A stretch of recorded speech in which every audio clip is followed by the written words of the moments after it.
Okay, so hi everybody, this is my first YouTube video on this channel. So ये मेरा second YouTube channel है.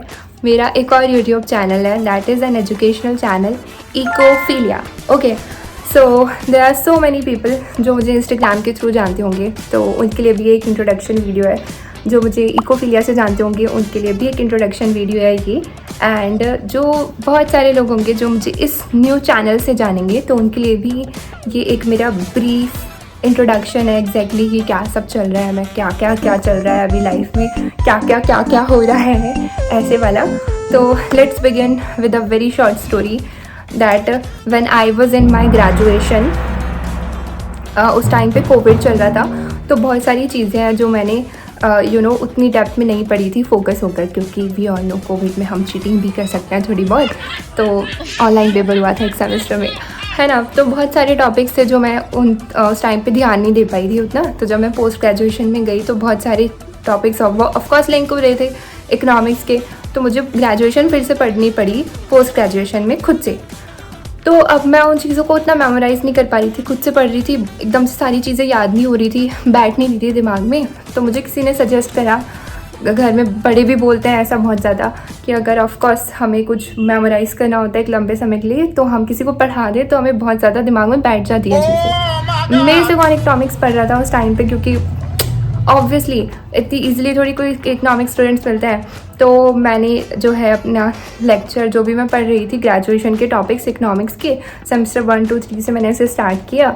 जो मैं पढ़ रही थी मैंने उस पर लेक्चर बनाया और मैंने यूट्यूब को पढ़ा दिया. मैंने यूट्यूब पे रैंडमली वीडियोस बनाना स्टार्ट कर दिया और पोस्ट करना स्टार्ट कर दिया. उसके सिर्फ 2 ही पर्पज़ से. पहला कि मैं किसी को पढ़ाकर अपनी चीज़ों को बहुत अच्छे से लर्न कर सकती हूँ. सेकेंड, अगर बाई चांस भूल भी गई तो मैं उसको 2x की स्पीड में बहुत ज़्यादा जल्दी से रिवाइज कर सकती हूँ, मुझे दोबारा से बुक में सर नहीं मारना पड़ेगा. तो इन 2 रीज़न से मैंने अपना यूट्यूब चैनल रैंडमली स्टार्ट किया था. मुझे यकीन नहीं हुआ कि वो 5 से 6 महीने में मोनेटाइज हो गया. उस पर सब्सक्राइबर्स भी क्राइटेरिया कंप्लीट हो गया, और पता नहीं उस टाइम पे जो भी क्राइटेरिया होता था वो कंप्लीट हो गया. मुझे वहाँ से बहुत ज़्यादा प्यार और सपोर्ट मिला. जितने भी स्टूडेंट्स थे ग्रेजुएशन में अपने, उन्होंने मुझे बहुत ज़्यादा सपोर्ट किया, उन्होंने मुझे बहुत ज़्यादा अप्रिशिएट किया मेरे वर्क को, और उन्होंने बताया कि मेरी वीडियो बहुत ज़्यादा हेल्पफुल है, बहुत उनको हेल्प मिलती है, ईज़िली समझ आता है, मेरा एक्सप्लेनेशन अच्छा है, ये वो फलाना टिकटा, बिल्कुल ऐसे क्लाउड 9 पे चढ़ा दिया. तो इतना सपोर्ट और प्यार मिलने पर मुझे ऐसा रियलाइज़ हुआ कि आई शुड कंटिन्यू इट. तो पहले सिर्फ 2 ही रीज़न थे वीडियो बनाने के. फिर तीसरा उसमें ऐड ऑन हुआ कि यार स्टूडेंट्स की हेल्प हो रही है, उनको बहुत अच्छे से समझ आ रहा है, मुझे भी बहुत अच्छा सपोर्ट मिल रहा है, they are liking my video, तो लेट्स जस्ट डू इट. तो अब मेरा थर्ड पर्पज़ भी उसमें ऐड ऑन हो गया, और मैं जितनी मेहनत उस पर पहले करती थी उससे मैंने कई ज़्यादा मेहनत उस पर स्टार्ट कर दी. मैं दिन रात पढ़ रही हूँ, पढ़ा रही हूँ, एडिट कर रही हूँ, यही सब लूप पे चल रहा था. लूप पे यही चल रहा था मेरी पूरी लाइफ में. उस टाइम पे लिटरली 1.5-2 ईयर तक लूप में यही चलता रहा. अब हुआ ये कि जब मैं पूरे 1-2 साल से लूप में बैठ के वीडियोज़ ही बना रही हूँ, पढ़ ही रही हूँ, तो उससे ये हुआ कि मैं बहुत ज़्यादा, मेरा जो फिज़िकल वर्कआउट या जो भी मेरी मूवमेंट्स थी वो बहुत कम हो गई. और मैं पूरे दिन बैठती थी या लोटी रहती थी बेड पे, लैपटॉप लेके एडिट करती रहती थी, जिसकी वजह से मेरी फ़िज़िकल हेल्थ को बहुत ज़्यादा इम्पैक्ट हुआ. और यू ऑल नो, मैंने अपडेट भी करा था इकोफिलिया वाले चैनल पे कि मैं बहुत ज़्यादा एक सीरियस कंडीशन में हूँ और अब मैं उस चीज़ को कंटिन्यू नहीं कर पाऊँगी. तो मुझे बहुत ज़्यादा डाइजेशन में इश्यूज़ हो गए थे और मुझे एक सर्जरी थी जो करानी पड़ी, एंड मुझे बहुत ज़्यादा प्रॉब्लम हुई. द थिंग इज़ कि मैं कभी लाइफ में इतनी बीमार हुई नहीं थी. तो जब मैं हुई तो मैंने उसको उतना सीरियसली नहीं लिया, किसी ने भी नहीं लिया एज सच, क्योंकि सबको लगा कि ठीक हो जाऊंगी, इतना कुछ नहीं हुआ है. और मैं छोटी भी थी तब, तो मुझे लगा नहीं था ऐसा कुछ बहुत बड़ी चीज़ हो सकती है, बट हो गई. तो इनिशियली मैंने उसको बहुत निगलेक्ट करा कि हाँ ठीक हो जाऊंगी, मैं नॉर्मल दवाइयाँ वगैरह खा रही हूँ, बट वो चीज़ खुद से ठीक नहीं हुई, वो दवाइयों से ठीक नहीं हुई. तो मुझे फाइनली उसकी सर्जरी वगैरह करानी पड़ी. जब मैं हॉस्पिटल गई मैं ट्रॉमेटाइज हो गई. मुझे इतना दिमाग खराब मेरा कभी लाइफ में नहीं हुआ. मैं इतना कभी नहीं डरी हूँ अपनी लाइफ में. मैंने कभी सोचा भी नहीं था कि मेरे साथ ऐसा कुछ हो सकता है. मेरा दिमाग ख़राब हो गया था वहाँ पे. मैं इतनी डरपोक हो गई थी वहाँ पे सिचुएशंस को देखकर, और जो भी पूरा प्रोसीजर वो मुझे पल पल अच्छे से याद है, क्योंकि वो मेरे दिमाग में बैठा हुआ है अभी तक। वो इतना डरावना था सब कुछ। आफ्टर सर्जरी जब मुझे होश आया, उसके बाद जो मैंने पेन फील करा वो सब मुझे अच्छे से याद है, और उस टाइम पे भी मुझे अपनी पूरी फीलिंग याद है कि ऑब्वियसली कि बहुत सारे लोग रिलेट भी कर सकते हैं कि जब हम हॉस्पिटल में होते हैं, और भगवान ना करे आप ऐसा कुछ अगर आपने एक्सपीरियंस करा है तो, या फिर आगे भी करे, नो बट अगर किसी ने ऐसा एक्सपीरियंस किया हो पहले तो वो बहुत अच्छे से इस चीज़ को रिलेट कर सकते हैं। जब हम बीमार होते हैं और हम हॉस्पिटल में होते हैं तो हमारे दिमाग में बस एक चीज़ चल रही होती है कि बस भगवान इस सिचुएशन से हमें निकाल दो, एंड आफ्टर दैट मैं ऐसा कुछ भी काम नहीं करूँगी कि मैं वापस से इस सिचुएशन में आऊँ। तो मेरे दिमाग में सब कुछ यही चल रहा था कि बस मैं ठीक हो जाऊँ, मैं रिकवर हो जाऊँ, मैं कुछ भी ऐसा नहीं करूँगी कि मेरी हेल्थ को कुछ इम्पैक्ट हो, या फिर मैं फिर से ऐसी किस सिचुएशन में आऊँ। तो जब मैं रिकवरी फेस में थी तो मेरे दिमाग में क्लियर था कि यूट्यूब बंद करना पड़ेगा, और मुझे धीरे धीरे वो छोड़ना पड़ा।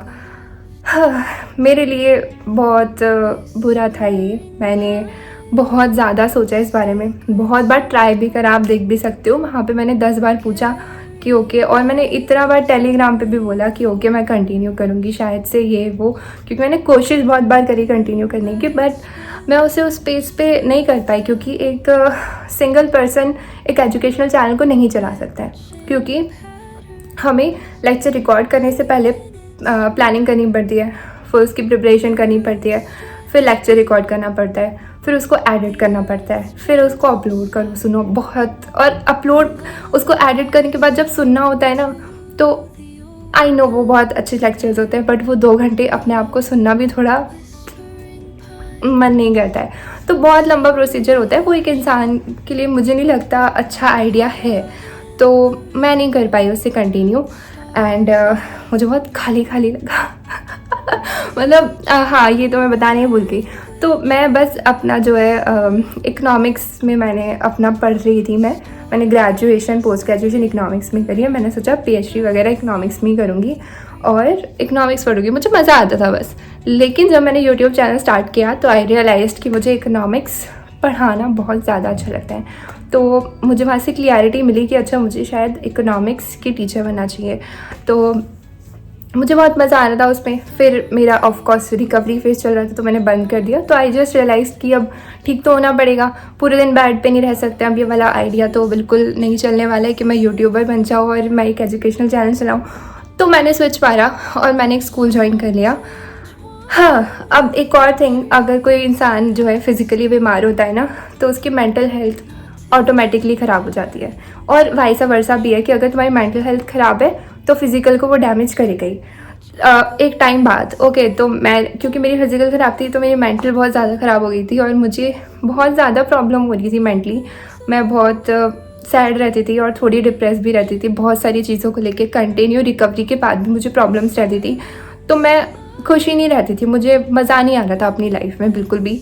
और मेरे ऐसे बहुत सारे लाइफ में लोग भी नहीं हैं कि मुझे कुछ ऐसे फ़न हो लाइफ पे, बट ऐसा नहीं है। सब बहुत ही कम लोग हैं जिनसे मैं बात करती हूँ, और इवन फैमिली में भी तो उतना नहीं हो पा रहा था। कज़न से मैं अपनी सबसे ज़्यादा लिंकअप रहती हूँ, बट ऑब्वियसली सब बिज़ी रहते हैं अपनी लाइफ में। क्यों नहीं होंगे, सबकी पढ़ाई चल रही है ये वो, तो कोई 24 घंटे नहीं रहने वाला। और अगर तुम 24 घंटे किसी को अपना चीज़ें भी बताते हो ना तो कोई इरिटेट ही होगा इस चीज़ से। मतलब हाँ, किसी का रोना नहीं पसंद 24 घंटे के लिए। ओके, तो तुम नहीं कर सकते, तुम 1-2 बार ही चीज़ें शेयर कर सकते हो अपनी। सेम ऑन रिपीट 10 बार अपनी चीज़ों को नहीं बता सकते सेम पर्सन को। तो मैं बहुत डिप्रेस थी, मुझे कुछ समझ नहीं आया था, मुझे बिल्कुल अच्छा नहीं लग रहा था। बट देन आई रियलाइज्ड कि ओके, यूट्यूब स्टार्ट नहीं कर सकते, पढ़ाना अच्छा लगता है, so let's just join the school. तो मैंने एक स्कूल ज्वाइन किया। अब यकीन नहीं करोगे, पता नहीं क्यों, एक तो मेरी लाइफ में ना बहुत ज़्यादा चीज़ें ऐसी रहती हैं कि मुझे ऐसा लगता है कि सब कुछ लिखा ही हुआ है कि तो होना ही था, या लाइक लिंकअप हो जाती हैं चीज़ें। तो मैं मेंटली बहुत डिस्टर्ब थी। मैंने एक स्कूल ज्वाइन करा, वहाँ पे मुझे 11th की इकोनॉमिक्स मिली एंड मुझे 5th क्लास में सोशल स्टडीज़ मिला। 5th क्लास में मैं बता नहीं सकती हूँ, वो बच्चे इतने ज़्यादा अच्छे थे, मुझे बिल्कुल यकीन नहीं होता है इस बात पे, बट उन्होंने मुझे मेंटली इतना हील कराना, मैंने उन्हें ये बात कभी नहीं बताई है। मतलब बहुत बार मैंने उन्हें ये बताया कि मैं उन्हें बहुत पसंद करती हूँ, पर मैंने उन्हें कभी ये नहीं बताया कि वो मेरी लाइफ में बहुत ज़्यादा ही इम्पॉर्टेंट रोल प्ले करते थे। क्योंकि मुझे नहीं लगा कि वो इस चीज़ को समझेंगे उस एज में, और उन्होंने मुझे मेंटली इतना हील करा है कि मैं अपनी सारी चीज़ें भूल गई। अब मैं कोई इतनी एक्सट्रीम लेवल पे ओवरथिंक नहीं करती, खुश रहने लगी थी मैं उनके आने से। वो उन्होंने मुझे बहुत प्यार दिया। मुझे यकीन नहीं हुआ कि बच्चे तुम्हें इस लेवल का हील कर सकते हैं मेंटली।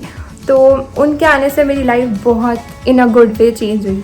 मुझे बहुत मज़ा आया उनके साथ। उसके अलावा वहाँ पे उस स्कूल में एक लड़की थी, और as I have told you कि मेरी लाइफ में बहुत सारे लोग नहीं रहे हैं दोस्त में।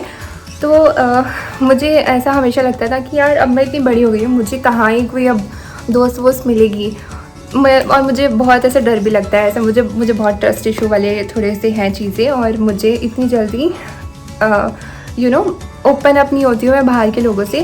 फैमिली में मेरे बहुत सारे कज़न्स बेस्ट फ्रेंड हैं, बट मैं बाहर इस चीज़ की उम्मीद ही नहीं रखती थी कि कोई मेरी बहुत क्लोज फ्रेंड बन सकती है। और सो रैंडमली उसी सेम स्कूल में मुझे एक लड़की मिली जिस बंदी ने मेरा पूरा पर्सपेक्टिव चेंज कर दिया। हाँ, हमें इतनी बड़ी एज में भी रैंडमली किसी दिन आकर कोई लड़की मिल सकती है जो हमारी बेस्ट फ्रेंड बन सकती है, जिसमें वो सारी वाइब्स हो जो हमें चाहिए हो, जो उतनी ही पॉजिटिव हो कि हमें वो आगे बढ़ा सके।